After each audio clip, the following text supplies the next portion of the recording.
এখন আপনাদের সাথে যে টপিকটা নিয়ে আলোচনা করব সেটা হলো সামারি লেখার নিয়ম সম্পর্কে আপনাদের শিখাই দিব। যেহেতু ইংরেজি ফার্স্ট পেপারে এই সামারি থেকে কিন্তু 10 মার্কের প্রশ্ন আসে এবং আজকের এই ভিডিওটা যদি আপনি দেখতে পারেন তাহলে এই একটা ফরম্যাট দিয়ে যে কোনো রকমের সামারি আসলে আপনি উত্তর করতে পারবেন। এই জন্য যারা সায়েন্স আর্টস কমার্সের শিক্ষার্থী আছেন সকলে অবশ্যই ভিডিওটা প্রথম থেকে শেষ পর্যন্ত দেখবেন। তো প্রথমে মিলে আমরা যে বিষয়টা নিয়ে আলোচনা করব সেটা হলো যদি সামারি লিখতে বলে তাহলে সেক্ষেত্রে অবশ্যই আপনাকে কয়েকটা বিষয় মাথায় রাখতে হবে। প্রথম যে বিষয়টা মাথায় রাখতে হবে সেটা হলো যেই সামারিটা দেয়া থাকবে সেই সামারির 3 ভাগের 1 ভাগ আপনাকে সামারি আকারে লিখতে হবে এবং অবশ্যই সেক্ষেত্রে সেটা মেনলি আপনি চেষ্টা করবেন 5টা সেন্টেন্সের ভিতরে সামারিটা লিখে ফেলা এবং অবশ্যই সেটা একটা প্যারার ভিতরে বা একটা প্যারাগ্রাফ আকারে লিখতে হবে এবং সবগুলা অ্যাসার্টিভ সেন্টেন্স বা হ্যাবোধক শব্দ হতে হবে। কোনো ধরনের এক্সাম্পল বা কোটেশন বা কোনো ধরনের কোশ্চেন করা যাবে না এবং সেটা নিজের ভাষায় লেখার চেষ্টা করতে হবে। অর্থাৎ হুবাহুব আপনাকে যে প্যাসেজটা দেওয়া থাকবে সেই প্যাসেজটাকে হুবাহুব না লিখে নিজের ভাষায় কিন্তু লেখার চেষ্টা করতে হবে। তাহলে সেক্ষেত্রে এই যে ফরম্যাটগুলো আছে এই ফরম্যাটগুলো মেনটেন করে আপনাকে একটা সামারি লেখার ফরম্যাট দিয়ে দিচ্ছি।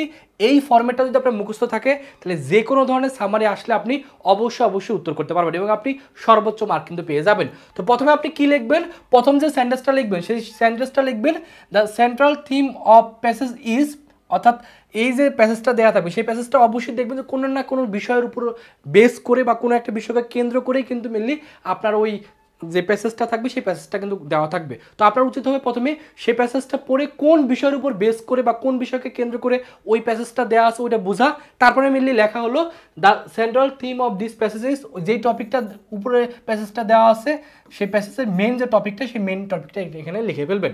তারপর লিখবেন clearly this is a facilitating an important issue which we must not ignore. তারপরে এই লাইনটা লিখবেন, অর্থাৎ প্রথম যে লাইন এটা, তারপর দ্বিতীয় লাইন এটা, তারপর তৃতীয় লাইনটা কি লিখবেন the writer of the above passage describe A important topic. এই টপিক দেওয়ার পরে এখানে একটা গুরুত্বপূর্ণ একটা লাইন লিখবেন। কোন গুরুত্বপূর্ণ লিখবেন লাইন নেবেন ওই যে আপনার প্যাসেজ আছে সেই প্যাসেজের ইম্পর্টেন্স যেটা বা ওই প্যাসেজটা আসলে কি দরকার বা ওই প্যাসেজের ওই টপিকটা আমাদের কি কি কাজে লাগতেছে তার উপর বেস করে একটা গুরুত্বপূর্ণ লাইন এখানে লিখে দিবেন। তারপরে কি করবেন, তারপরে অর্থাৎ একটা বাক্য হয়ে গেল, দুইটা বাক্য হয়ে গেল, তিনটা বাক্য হয়ে গেল, তারপর আমাদের চতুর্থ নম্বর যে বাক্যটা হবে সেই বাক্যটা কেমন হবে বা সেই সেন্টেন্সটা আমরা কীভাবে লিখবো this passage also inform us that. তারপর যদি ওই যে প্যাসেজটা দেওয়া থাকবে সেই প্যাসেজটা যদি কোনো ব্যক্তিকে কেন্দ্র করে দেওয়া থাকে তাহলে সেক্ষেত্রে সেই ব্যক্তির নামটা দিব। কথা নেলসন ম্যান্ডেলা সম্পর্কে দেওয়া আছে তাহলে সেক্ষেত্রে লিখবো নেলসন ম্যান্ডেলা অ্যান্ড সে যদি মানে সেই ব্যক্তিরা যদি একটা পুরুষ ব্যক্তি হয় তাহলে সেক্ষেত্রে লিখবো হিজ, আর সেটা যদি কোনো মহিলা ব্যক্তি হয় সেক্ষেত্রে লিখবো হার। যেহেতু নেলসন ম্যান্ডেলা সম্পর্কে দেওয়া আছে তাহলে সেক্ষেত্রে লিখবো Nelson Mandela and his lifestyle and his achievement. যদি ওই যে প্যাসেজটা দেওয়া আছে সেটা যদি ব্যক্তি না হয়ে কোনো স্থানকে বোঝায় তাহলে সেক্ষেত্রে স্থানের নাম লিখবো। যেমন কথা কক্সবাজার সম্পর্কে আপনার প্যাসেজটা দেওয়া আছে তাহলে সেক্ষেত্রে লিখবো Cox's Bazar and it's natural beauty and so one. তারপর যদি কোনো বিষয় বা কোনো ঘটনা দিয়ে দেওয়া থাকে, কথা কোনো একটা এডুকেশন সম্পর্কে দেওয়া আছে অথবা নিউজ পেপার বা কোনো একটা ঘটনা সম্পর্কে দেওয়া আছে তাহলে সেক্ষেত্রে সেই যে বিষয়টা দেওয়া আছে সেই বিষয় সম্পর্কে লিখবো অ্যান্ড ইটস ডিফারেন্ট অ্যাসপেক্ট লিখবো। তো ওই যে বিষয়টা আছে বিষয়টা কী কী জায়গায় আমাদের ব্যবহার হচ্ছে সেই সম্পর্কে আমরা ওই প্যাসেজ থেকে আমরা একটু বানিয়ে একটা বাক্যের অর্ধেক অংশ লিখে তারপর আমরা এভাবে শেষ করবো। একটু পরে মিলে এক্সাম্পল দিবে, এক্সাম্পল দিলে আসলে ক্লিয়ার হবে এবং সবার ফিনিশিংটা কীভাবে টানবেন, অর্থাৎ আমাদের এইভাবে একটা বাক্য দুইটা তিনটা চারটা বাক্য লেখা শেষ এবং সর্বশেষ যে বাক্যটা যদি প্যাসেজটা যেটা দেওয়া থাকবে সেটা যদি কোনো পজিটিভ কোনো কিছু হয় তাহলে সেক্ষেত্রে আমরা লিখবো we have learn a lot from this passage, অর্থাৎ আমরা এই প্যাসেজ থেকে অনেক কিছু জানতে পারছি অ্যান্ড শুড ট্রাই, এবং আমাদের উচিত to put this lesson into practice, অর্থাৎ আমাদের অবশ্যই এই লিসনটা আমাদের জীবনে এটা প্র্যাকটিস করা উচিত। আর যদি ওই যে প্যাসেজটা দেওয়া যাবে সেটা যদি কোনো নেগেটিভ কিছু বোঝায়, অর্থাৎ কথা স্পোকিং সম্পর্কে আপনাকে লিখছে তাহলে এটা অবশ্যই নেগেটিভ জিনিস, তাহলে সেক্ষেত্রে লিখবো we should be aware of it and take necessary step to stop. যদি সেটা স্টপ করতে হয় স্টপ বা সেটা যদি কন্ট্রোল করা তার লাগে এই দুটার ভিতরে যে কোনো একটা ওয়ার্ড আমরা এখানে লিখে ফেলবো। তাহলে মানে আমাদের কয়টা আমাদের বাক্য হচ্ছে একটা দুইটা তিনটা চারটা পাঁচটা, এই 5টা বাক্য যদি লিখতে পারি তাহলে আশা করি এখানে আমরা সর্বোচ্চ মার্ক পাবো। এখন প্রশ্ন হলো এই কনসেপ্টটা কাজে লাগিয়ে তাহলে আমরা কীভাবে উত্তর করবো তার একটা এক্সাম্পল দিয়ে দিই।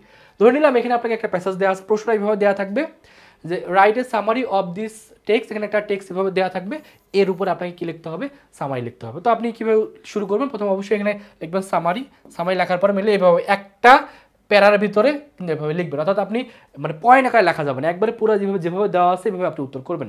তাহলে প্রথমে আগে দেখবেন যে এই জিনিসটা কী সম্পর্কে দেওয়া আছে, এটা পড়ে বুঝতেছে এটা একটা এডুকেশন সম্পর্কে দেওয়া আছে, এটা পড়লে আপনি বুঝতে পারবেন, যেটা সম্পর্কে দেওয়া থাক না কেন আপনি প্রথম লাইন বা দ্বিতীয় লাইন লিখলে মানে পড়লে আপনি বুঝতে পারবেন যে এটা কোন টপিকে দেওয়া আছে। তাহলে এখানে লিখবেন the central theme of this passage, তাহলে এই প্যাসেজটা কী নিয়ে, এডুকেশন নিয়ে। তাহলে এখানে শুধুমাত্র এডুকেশন লিখতে পারেন, অথবা লিখতে পারেন যে এডুকেশনের এখানে পারপাস বা রুল মানে পারপাস সম্পর্কে এখানে বলছে, তাহলে এখানে আপনি এভাবে লিখে ফেলবেন।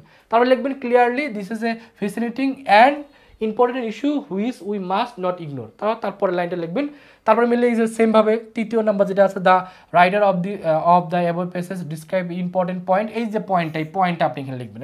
এই পয়েন্টটা কীভাবে লিখবেন, জাস্ট এই আপনি পয়েন্টটা লিখবেন হলো এখান থেকে পড়ে, যেহেতু এটা এডুকেশন সম্পর্কে বলছে তাহলে এডুকেশনের যে মেইন যে জিনিসটা এখান থেকে আপনি মেইন জিনিসগুলো নিয়ে একটা বাক্য তৈরি করে এখানে দিয়ে দিবেন। তারপর লিখবেন কি this passage also inform us that, তারপর ওই যে যেহেতু এটা একটা বিষয় সম্পর্কে বলছে তাহলে সেক্ষেত্রে বিষয় সম্পর্কে এডুকেশন হেল্প আস, আপনি এডুকেশন আমাদের কোথায় কোথায় হেল্প করে বা কী কী কাজে আমাদের কমিউনিকেশন ডেভেলপ করতে ভূমিকা পালন করে অ্যান্ড ইটস ডিফারেন্ট অ্যাসপেক্ট এভাবে লিখবে। এবং সবার শেষে যেহেতু এডুকেশন অবশ্যই এটা একটা ভালো দিক বা পজিটিভ দিক, তাহলে ফিনিশিংটা কীভাবে লিখবো, we have learned A lot from this passage and should try to put this lesson into practice. So এইভাবে আমাদের শেষ করতে হবে। তাহলে আসলে এই কারণে যে এইভাবে আপনি লিখতে পারেন তাহলে আপনি সর্বোচ্চ মার্ক কিন্তু পেয়ে যাবেন। তার মানে অবশ্যই আপনার উচিত হলো এটা একটা স্ক্রিনশট নিয়ে ফেলা এবং এভাবে লেখার চেষ্টা করে আপনি চাইলে এটাও একটা স্ক্রিনশট নিয়ে রাখতে পারেন। তারপরে এখন আমরা আলোচনা করবো যে তাহলে এই যে জিনিসগুলো আসতেছে তাহলে পরীক্ষা অবশ্যই এটা আমরা ভালো করে লিখবো, যেহেতু এখানে 10 মার্ক।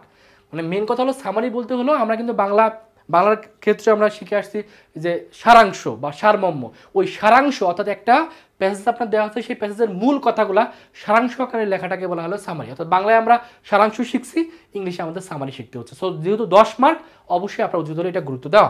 তো আরেকটা অ্যানাউন্সমেন্ট দিয়ে দিই, তো আপনারা অনেকে আমার ভিডিও দেখতেছেন, তো যারা আমার ভিডিওগুলো দেখতেছেন আপনারা জানেন যে আমি শুধুমাত্র যে একাডেমিক আপনাদের যে ক্লাস ভিডিও নিচ্ছি তা না, আপনাদের পরবর্তীতে অ্যাডমিশনের সকল ইনফরমেশন আমাদের এই চ্যানেলে পেয়ে যাবেন। এজন্য যারা নতুন দর্শক বা যারা নতুন ভিউয়ার তারা অবশ্যই আমার চ্যানেলটা সাবস্ক্রাইব করবেন। এবং আরেকটা অ্যানাউন্সমেন্ট হলো যে আমরা যেহেতু প্রতি বছরই অ্যাডমিশনের জন্য ভিডিও তৈরি করি, অ্যাডমিশনের অনলাইনে কোচিং করাই, তো চাইলে আপনারা চাইলে আমাদের ভার্সিটি কক গুচ্ছবর্তী টার্গেট ব্যাচে ভর্তি হতে পারেন। এটা কোর্স ফি যদিও 2000 টাকা, তবে এখন আমরা প্রি বুকিংয়ে ভর্তি নিচ্ছি। তো যারা প্রি বুকিংয়ে ভর্তি হবেন তারা এই 2000 টাকা কোর্সটা এখন ভর্তি হলে 1500 টাকায় ভর্তি হতে পারবেন। 1500 টাকায় ভর্তি হওয়ার জন্য এই যে নাম্বারটা আছে এই নাম্বারে মাত্র 500 টাকা, এখন প্রি বুকিংয়ে ভর্তি হওয়ার জন্য এই নাম্বারে বিকাশে 500 টাকা পাঠিয়ে এই নাম্বারে হোয়াটসঅ্যাপে নক করবেন।